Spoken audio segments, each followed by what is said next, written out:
Alright, your eyes do not deceive you. That is the 2020 Porsche Taycan Turbo S. Now, yes, it does have turbo in its name. No, it doesn't have a turbo, but we'll get to that later. So the big headline figures of this car, the 2.5 second 0 to 60 time and the 750 horsepower being the Taycan Turbo S, and the massive 10 piston brakes on the front, something I'm still trying to wrap my head around there. And obviously once you get into this car and you start to feel the acceleration, the way it handles, it's everything about the car is mind-blowing. But one thing I really like about it, it just does so well, is it stays true to its name. I feel like unlike any of those other EV vehicles on the market, it stays true to its name very well. And obviously that being Porsche, you throw it around a corner at 80 miles an hour, it feels like a Porsche. Everything you touch on the interior, it feels like a Porsche. The quality is still there. They haven't sacrificed anything. And it's kind of hard to believe that this is actually their first electric vehicle, because it feels like this is all they've been doing, and they've been doing it before anyone else. That's the only reason this car would make sense. It's kind of nuts. But yeah, if you want to come around here, I'm actually going to show you on the inside. And by the way, Edwin behind the camera there, my good friend, was able to actually get me the keys for this car, so shout out to him. I know he's being a very good cameraman right now, trying not to smile because that's not professional at all, is it?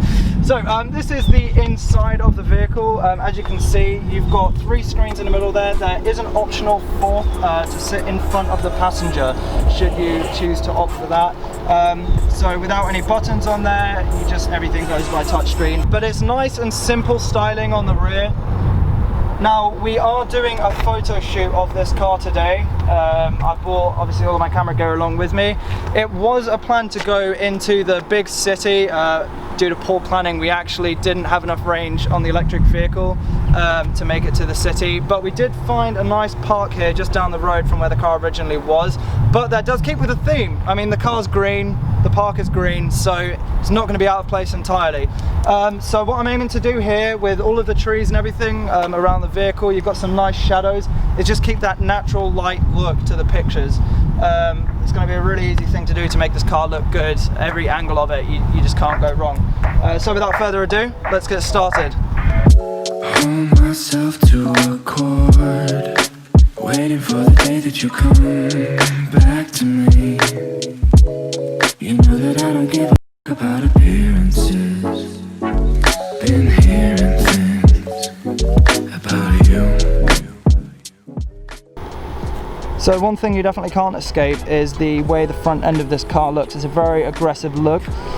So normally I do like to at least cover the basics, which would be the front side of the car, shoot from the center of the rear, do some quarter panel shots, and then I like to work with the environment. So any lines, for example, you've got a curb here. I know it seems really simple, but it's leading up to the car. And then when you use those lines, that's what really brings the picture to life. So it's just basically scouting this location, seeing what we can find. We're just going to do a bit of a drive around, do a couple of pictures here, and then move on and see what we can find. Another thing, I know you guys probably hear it a lot, but definitely invest in a CPL. That's why you see my fingers here on the screen, because I'm twisting the CPL. That's a circular polarizer, and that basically just gets rid of reflections. So what I like to do is, as you can see when it's moving, right now the reflections are off of this area, so I'll take one shot with the reflections off of that area, and then I'll twist it to get them off the back. Now I know there are a lot of reflections from the tree, so it's kind of hard to get rid of those rear reflections, but every little detail helps. And I'll just take those 2 shots and then blend them together in Photoshop, and it will look a little something like this. I'll help you wake up. You know that it's true. You're feeling if you wanna get it. So now we've changed location. We just brought the car slightly over to, god damn it, there we go. Different location.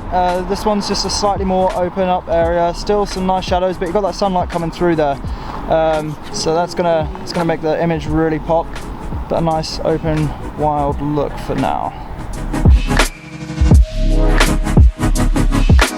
You've been dreaming. Come with me, I'll help you wake up. And you know that it's true. Let's see if we can do this properly. Oh, I did it! Yes! It's always nice when you close a Taycan door properly for once. what an absolutely beautiful view that you're greeted with. And of course you've got the Porsche typical clock on the top there. Nice.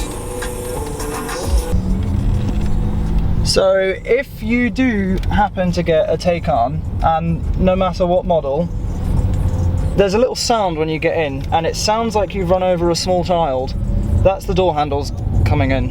Just wanted to make you all aware, because Edward and I were under the impression that we had in fact run over a small child the first couple of times we got in. Anyway, so pictures done. We did have a limited amount of time. We, you know, tried to make the most of the time we had there. So we got some really good, nice greenery shots.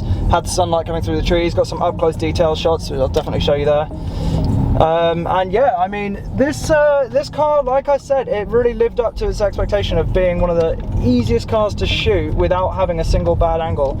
And camera's going to go everywhere here. Hold on tight. It's absolutely bonkers when you put your foot down. So there's that. So yeah, all round, this car, perfect. The photo shoot, even though I would have definitely liked more time, it was perfect for what it was. So stay tuned, and there'll definitely be more of this coming your way. And then I did say I was going to mention the giant elephant in the room, which is the big word turbo written on the back of the car. So Porsche basically apply that to their top end models now. That's their top end performance model of each line. So turbo no longer means turbo, but brilliant, I guess.